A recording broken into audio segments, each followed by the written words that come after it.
श्रीमद् भागवत महापुराण कथा, जिसके सुनने से मनुष्य के सारे पाप ताप मिट जाते हैं। इसलिए मेरे प्यारे भाई और बहनों, भगवान की कथा सुने।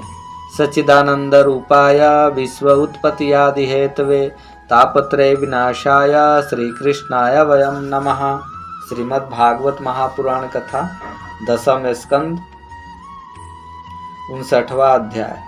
देव ऋषि नारद जी का भगवान की गृह चर्चा देखना। श्री सुखदेव जी कहते हैं, परीक्षित, जब देव ऋषि नारद ने सुना कि भगवान श्री कृष्ण ने नरकासुर को मारकर अकेले ही हजारों राजकुमारियों के साथ विवाह कर लिया है, तब उनके मन में भगवान के रहन सहन देखने की बड़ी अभिलाषा हुई। वे सोचने लगे, अहो, यह कितने आश्चर्य की बात है कि भगवान श्री कृष्ण ने एक ही शरीर से एक ही समय 16,000 महलों में अलग अलग 16,000 राजकुमारियों का पाणी ग्रहण किया। देवऋषि नारद इस उत्सुकता से प्रेरित होकर भगवान की लीला देखने के लिए द्वारका आ पहुंचे। वहां के उपवन और उद्यान खिले हुए रंग बिरंगे पुष्पों से लदे हुए वृक्षों से परिपूर्ण के 16,000 से अधिक महल शोभायमान थे। उनमें से एक बड़े भवन में देवऋषि नारद जी ने प्रवेश किया। उस महल में मूंगों के खंभे, बेदूर के उत्तम उत्तम छज्जे और इंद्र नीलमणि की दीवारें जगमगा रही थी, और वहाँ की गच्चे भी ऐसी इंद्र नीलमणियों से बनी हुई थी जिनकी चमक किसी प्रकार कम नहीं होती। विश्वकर्मा ने बहुत से ऐसे चांदवे बना रखे थे जिनमें मोतियों की लड़ियों की झालरें लटक रही थी। हाथी दांत के बने हुए आसन और पलंग थे जिनमें श्रेष्ठ श्रेष्ठ मणि जुड़ी हुई थी। बहुत सी दासियां गले में सोने का हार पहने और सुंदर वस्त्रों से सुसज्जित होकर तथा बहुत से सेवक भी जामा पगड़ी और सुंदर सुंदर वस्त्र पहने तथा जड़ाऊ कुंडल धारण किए हुए अपने अपने काम में व्यस्त थे और महल की शोभा बढ़ा रहे थे। अनेकों रत्न प्रदीप्त अपनी जगमगाहट से उसका अंधकार दूर कर रहे थे। अगर की धूप देने के कारण झरोखों से धुआं निकल रहा था। उसे देखकर रंग बिरंगे मणिमय छज्जों पर बैठे हुए मोर बादलों के भ्रम के कुक कुक कर नाचने लगते। देवऋषि नारद जी ने देखा कि भगवान श्री कृष्ण उस महल की स्वामिनी रुक्मिणी जी के साथ बैठे हुए हैं और वे अपने हाथों से भगवान को सोने की डंडी वाले चवर से हवा कर रही है। यद्यपि उस महल में रुक्मिणी जी के समान ही गुण रूप अवस्था और वेशभूषा वाली सहस्त्रों दासियां भी हर समय विद्यमान रहती थी। नारद जी को देखते ही समस्त धार्मिकों के मुकुटमणि भगवान श्री कृष्ण रुक्मिणी जी के पलंग से सहसा उठ खड़े हुए। उन्होंने देवऋषि नारद के युगल चरणों में मुकुट युक्त सिर से प्रणाम किया और हाथ जोड़कर उन्हें अपने आसन पर बैठाया। परीक्षित, इसमें संदेह नहीं कि भगवान श्री कृष्ण चराचर जगत के परम गुरु हैं और उनके चरणों का धोवन गंगा जल सारे जगत को पवित्र करने वाला है। फिर भी वे परम भक्त वत्सल और संतों के परम आदर्श उनके स्वामी हैं। उनका एक असाधारण नाम ब्राह्मण्य देव है। वे ब्राह्मणों को ही अपना आराध्य देव मानते हैं। उनका यह नाम उनके गुण के अनुरूप एवं उचित ही है। तभी तो भगवान श्री कृष्ण ने स्वयं ही नारद जी के पांव पखारे और उनका चरणामृत अपने सिर पर धारण किया। नर शिरोमणि, नर के सखा सौदर्शी पुराण पुरुष भगवान नारायण ने शास्त्रोक्त विधि से देवऋषि शिरोमणि भगवान नारद की पूजा की। इसके बाद अमृत से भी मीठे किंतु थोड़े शब्दों में उनका स्वागत सत्कार किया और फिर कहा, प्रभु, आप तो स्वयं समग्र ज्ञान, वैराग, धर्म, यश, श्री और ऐश्वर्य से परिपूर्ण हैं। आपकी हम क्या सेवा करें? देवऋषि नारद ने कहा, भगवान, आप समस्त लोगों के एकमात्र स्वामी हैं। आपके लिए यह कोई नई बात नहीं है। आप अपने भक्त जनों से प्रेम करते हैं और दुष्टों को दंड देते हैं। परम यशस्वी प्रभु, आपने जगत की स्थिति और रक्षा के लिए, समस्त जीवों का कल्याण करने के लिए स्वेच्छा से अवतार ग्रहण किया है। भगवान, यह बात हम भली भांति जानते हैं। यह बड़े सौभाग्य की बात है कि आज मुझे अपने चरण कमलों के दर्शन हुए हैं। आपके ये चरण कमल संपूर्ण जनता को परम शाम मोक्ष देने में समर्थ है। जिनके ज्ञान की कोई सीमा ही नहीं है, वे ब्रह्मा शंकर आदि सदा सर्वदा अपने हृदय में उनका चिंतन करते रहते हैं। वास्तव में वे श्री चरण ही संसार रूप कुएं में गिरे हुए लोगों को बाहर निकालने के लिए अवलंब है, सहारा है। आप ऐसी कृपा कीजिए कि आपके उन चरण कमलों की स्मृति सर्वदा बनी रहे और मैं चाहे जहां भी रहूं उनके ध्यान में तन्मय रहूं। परीक्षित, इसके बाद देवऋषि नारद जी योगेश्वर को भी ईश्वर भगवान श्री कृष्ण के योग माया का रहस्य जानने के लिए उनकी दूसरी पत्नी के महल में गए।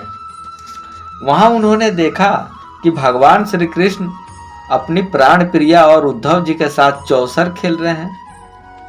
वहां भी भगवान ने खड़े होकर उनका स्वागत किया, आसन पर बिठाया और विविध सामग्रियों के द्वारा बड़ी भक्ति से उनकी पूजा अर्चा की। इसके बाद भगवान ने नारद जी से अनजान की तरह पूछा, आप यहाँ कब पधारे? आप तो परिपूर्ण आत्मा राम अप्त काम और हम लोग हैं अपूर्ण, ऐसी अवस्था में भला हम आपकी क्या सेवा कर सकते हैं? फिर भी ब्रह्म स्वरूप नारद जी, आप कुछ न कुछ आज्ञा अवश्य कीजिए और हमें सेवा का अवसर देकर हमारा जन्म सफल कीजिए। नारद जी यह सब देख सुनकर चकित और विस्मित हो रहे थे। वे वहां से उठकर चुपचाप दूसरे महल में चले गए। उस महल में भी देवऋषि नारद ने देखा कि भगवान श्री कृष्ण अपने नन्हे नन्हे बच्चों को दुलार रहे हैं, खिला रहे हैं।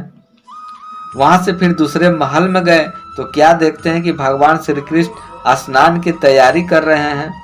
इसी प्रकार देवऋषि नारद ने विभिन्न महलों में भगवान को भिन्न भिन्न कार्य करते देखा।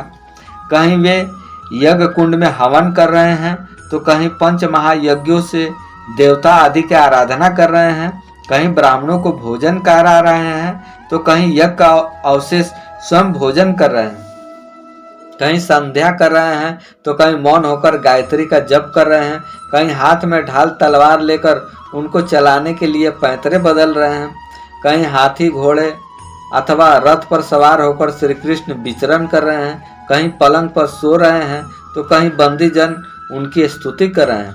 किसी महल में उद्धव आदि मंत्रियों के साथ किसी गंभीर विषय पर परामर्श कर रहे हैं तो कहीं उत्तम उत्तम वरांगनाओं से घिरकर जल क्रीड़ा कर रहे हैं, कहीं श्रेष्ठ ब्राह्मणों को वस्त्र आभूषण से सुसज्जित होकर गौवों का दान कर रहे हैं तो कहीं मंगलमय इतिहास पुराणों का श्रवण कर रहे हैं, कहीं किसी पत्नी के महल में अपनी प्राण प्रिय के साथ हास्य विनोद की बातें करते हैं और हंस रहे हैं तो कहीं धर्म का सेवन कर रहे हैं, कहीं अर्थ का सेवन कर रहे हैं, कहीं धन संग्रह और धन वृद्धि के कार्य में लगे हुए हैं तो कहीं धर्मानुकूल गृहस्थोचित विषयों का उपभोग कर रहे हैं, कहीं एकांत में बैठकर प्रकृति से अतीत पुराण पुरुष का ध्यान कर रहे हैं तो कहीं गुरुजनों को इच्छित भोग सामग्री अर्पित करके उनकी सेवा शुश्रूषा कर रहे हैं। देवऋषि नारद ने देखा कि भगवान श्री कृष्ण किसी के साथ युद्ध की बात कर रहे हैं तो किसी के साथ संधि की, कहीं भगवान बलराम जी के साथ बैठकर सत्पुरुषों के कल्याण के बारे में विचार कर रहे हैं, कहीं उचित समय पर पुत्र और कन्याओं का उनके सदृश पति और पत्नी के वरों के साथ धूमधाम से विधिवत विवाह कर रहे हैं, कहीं घर से कन्याओं को विदा कर रहे हैं तो कहीं बुलाने की तैयारी में लगे हुए। योगेश्वर भगवान श्री कृष्ण के इन विराट उत्सवों को देखकर सभी लोग विस्मित चकित हो जाते थे।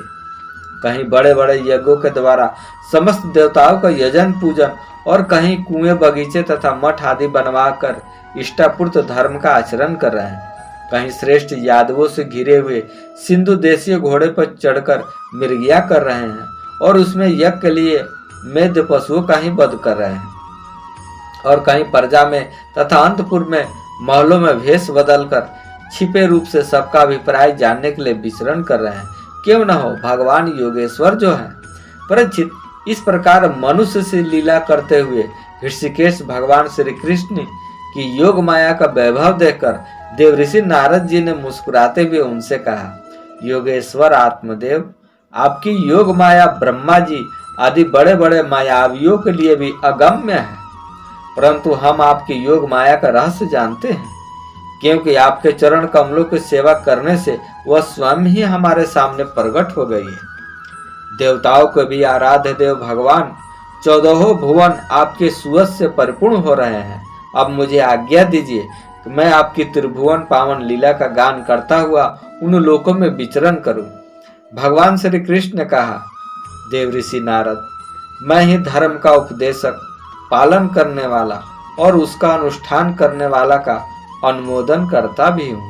इसलिए संसार को धर्म की शिक्षा देने के उद्देश्य से ही मैं इस प्रकार धर्म का आचरण करता हूँ। मेरे प्यारे पुत्र, तुम मेरी यह योग माया देखकर मोहित मत होना। श्री सुखदेव जी कहते हैं, इस प्रकार भगवान श्री कृष्ण गृहस्थों के समान पवित्र कार्य करने वाले श्रेष्ठ धर्मों का आचरण कर रहे थे। यद्यपि वे एक ही हैं, फिर भी देव ऋषि नारद जी ने उनको उनकी प्रत्येक पत्नी के महल में अलग अलग देखा। भगवान श्री कृष्ण की शक्ति अनंत है। उनकी योग माया का परम ऐश्वर्य बार बार देखकर देव ऋषि नारद जी के विस्मय और कौतूहल के सीमा न रहे। द्वारका में भगवान श्री कृष्ण गृहस्थ की भांति ऐसा आचरण कर रहे थे मानो धर्म अर्थ काम रूप पुरुषार्थों में उनकी बड़ी श्रद्धा हो। उन्होंने देव ऋषि नारद का बहुत सम्मान किया। वे अत्यंत प्रसन्न होकर भगवान का स्मरण करते हुए वहां से चले गए। राजन, भगवान नारायण सारे जगत के कल्याण के लिए अपनी अचिंत्य महाशक्ति योग माया को स्वीकार करते हैं और इस प्रकार मनुष्यों की सी लीला करते हैं। द्वारकापुरी में 16,000 से भी अधिक पत्नियां अपनी सलज और प्रेम भरी चितवन तथा मंद मंद मुस्कान से उनकी सेवा करती थी और वे उनके साथ विहार करते थे। भगवान श्री कृष्ण जो लीलाएं की है उन्हें दूसरा कोई नहीं कर सकता। परीक्षित, वे विश्व के उत्पत्ति स्थिति और प्रलय के परम कारण हैं। जो उनकी लीलाओं का गान श्रवण और गान श्रवण करने वालों का अनुमोदन करता है उसे मोक्ष के मार्ग स्वरूप भगवान श्री कृष्ण के चरणों में परम प्रेममय भक्ति प्राप्त हो जाती है। शेष अगले अंक में। राधे राधे।